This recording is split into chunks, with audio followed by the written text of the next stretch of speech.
Welcome to Faith in 5. Today we will be exploring the Catholic view on communion, which is known as the sacrament of the Eucharist. Remember, a sacrament is an outward sign of an inward grace. That means a believer does something visible to reflect what God is doing on the inside of them spiritually.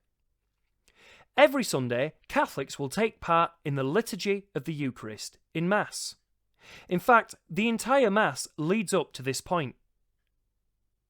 The liturgy of the Eucharist recreates the Last Supper, which took place on Maundy Thursday, the night Jesus was betrayed before he died on Good Friday, around 2,000 years ago.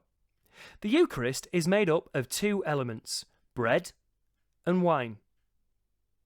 When the priest consecrates the wine and bread, known as the host, it goes through the process of transubstantiation. Trans means to change, and so transubstantiation means to change substance. Typically, to mark the change, an altar server or priest will ring a bell at this point. It is believed that the bread and wine have now transformed into the flesh and blood of Jesus. This is not symbolic. The host is the literal, actual presence of Jesus.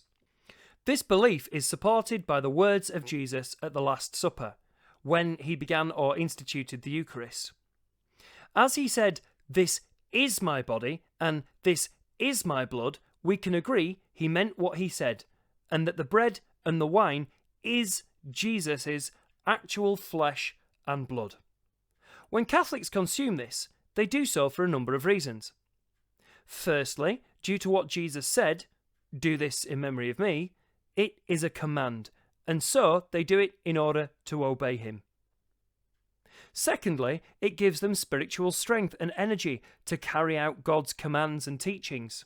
Finally, it also helps them build a relationship with him, as they are interacting with God, who is actually present and immanent in the host. As soon as the Eucharist has been given out, the priest and altar servers must purify the vessels. Leftover transubstantiated wine is consumed, as are any crumbs of transubstantiated bread. It is worth knowing that every so often the altar cloths are cleaned, but that this is done with great care due to the possibility of crumbs from the transubstantiated host.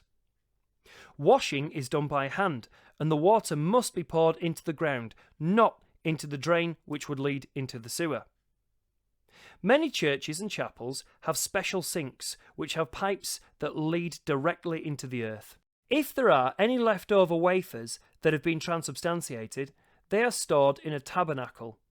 This is a temporary dwelling for the host, and it is usually made of precious metal like gold in order to be fit for Jesus, who is the King of Kings. This is found at the front of the church. When transubstantiated host is in the tabernacle, a special light called a sanctuary lamp is lit to let people know. When they enter the church, they will acknowledge the presence of Jesus by kneeling. This is also known as genuflecting.